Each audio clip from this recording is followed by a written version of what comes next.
Sonic Frontiers is getting some new playable characters in the form of free DLC updates sometime next year.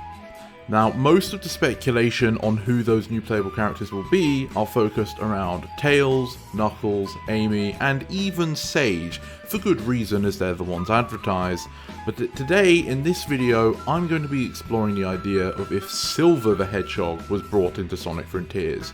An out there pick, I know, but there may be more overlap between Silver and Frontiers than you perhaps expected.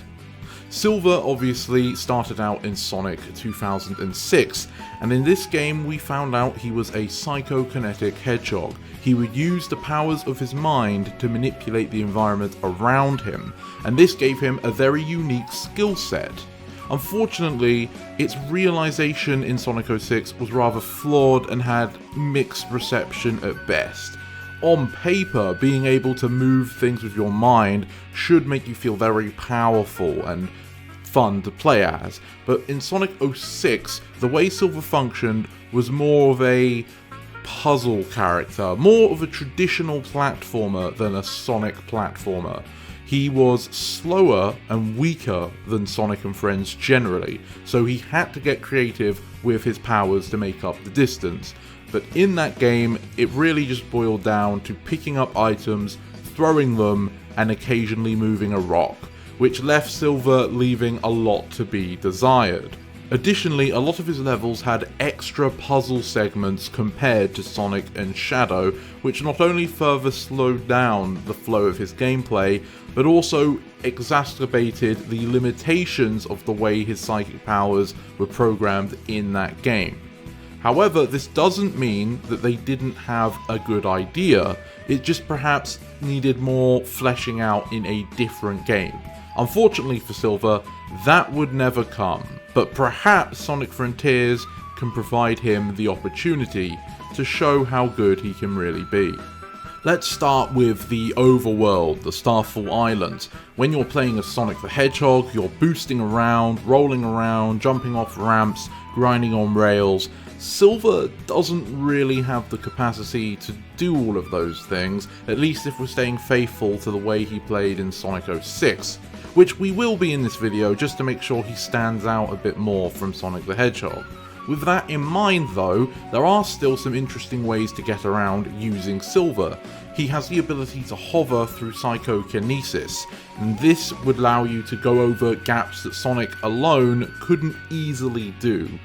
This could also help reconfigure the overworld a little bit and include more platforming challenges that may take advantage of the fact Silver can fly. Furthermore though, Silver has the ability to move the geometry. Thanks to the psychokinesis, perhaps there will be traversals with broken trees to make a bridge, maybe you'll need to clear a bunch of clutter, perhaps you're rescuing Cocos under collapsed rocks in a way similar to how Knuckles would do in the Sonic Frontiers animation. Silver also has an ability to interact with symbols on the ground during Sonic 06, and these would allow him to do bigger environmental changes that the control scheme would make really difficult for the player to do on their own. And this idea can be taken into Frontiers and used to supplement the way the shortcuts work in this game. For if you don't know, when you complete a puzzle in Sonic Frontiers, grind rails will appear mysteriously out of thin air to connect previous sections to others, allowing you to get around faster than just running around on the floor.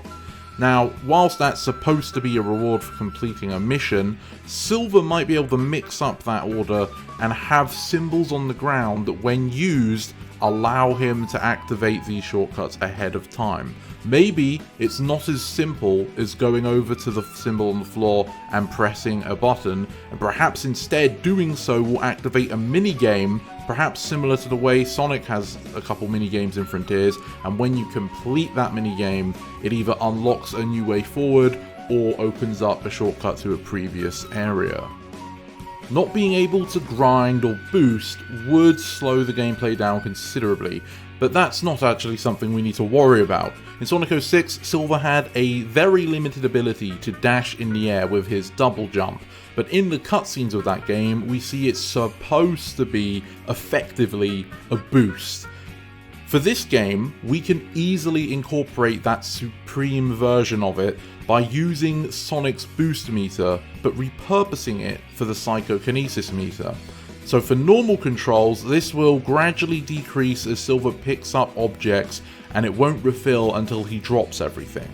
However, for the double jump boost, this will simply drain as if it was Sonic using his own boost, but Silver will hover a set distance above the ground whilst doing it, and have very responsive turning at the same time. This might be hard to control at first depending on what settings you have your Sonic in your version of Frontiers, but it's certainly possible to do already in Frontiers alone, so it shouldn't be too much of an ask to allow Silver to do this. And the fact that unlike Sonic he will hover a little bit above the ground might mean he can avoid certain hazards and enemy attacks, or even cross gaps without having to jump so long as he's fast enough. You could even make some interesting challenges where he has to go through glowing rings, Sonic 06 style, under a time limit where you're expected to make use of this feature. Speaking of puzzles though, Silver's gameplay already heavily relied on them back in Sonic 06, but they would fit even better in Frontiers. Being able to use his psychokinesis in more creative ways, like perhaps getting fish into a barrel to help Big the Cat out, or even that infamous ball puzzle from the desert level Silver played through. As long as the controls were better and not as buggy, these would actually work great in the overworld of Frontiers and mix up from Sonic's, let's be honest, rather simple selection of mini-games he does for his challenges. As for combat, Silver can differentiate himself from Sonic with the way his attacks come out. Whereas Sonic hits hard and fast but with limited range, maybe Silver's attacks are slower to finish than Sonic's, meaning you can do less of them in the same amount of time, but thanks to his psychic powers, they have a larger range, maybe even hitting more than one target at once quite often. He could even have his own unique unlockable specials, the same way Sonic can do with the skill tree, such as taking his 06 feature of a ground pound that will stun enemies in an area around Silver. Building on this, if Silver is near a stunned enemy, he could even have a button prompt appear that, if pressed, will activate a finisher attack, a lot like the flashy moves Sonic can do, but these are to finish off enemies quickly for Silver, who otherwise may have to spend a bit more time flinging boxes. And yes, he should still have the ability to pick up and throw either defeated foes or objects around the world at enemies, and they could be a bit more dynamic than in 06, where perhaps there's different objects that hurt different enemies in different ways. Some of the bosses in the overworld could be used in a very interesting way here as well. The tower has the ability to shoot parts of itself at Sonic, but maybe Silver can grab these parts and fling them back at the tower.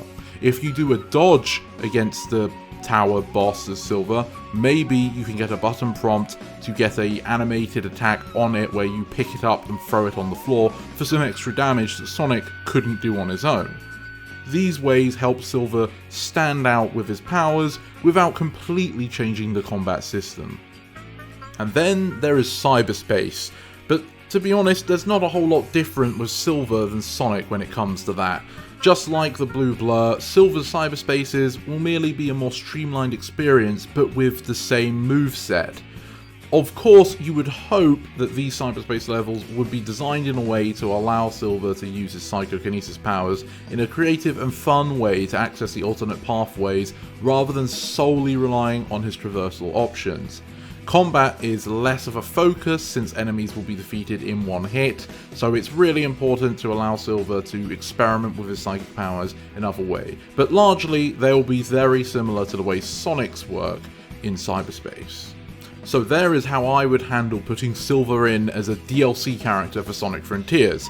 It was important to make sure he doesn't go too far beyond what we've already seen possible in the game, since there are multiple characters being added and there's already other things that need to be worked on. The more complex and unique you make the character, the less likely it's actually going to happen. But I think this Silver takes enough of what we know he can do whilst keeping himself different enough from Sonic, but within the confines of the game.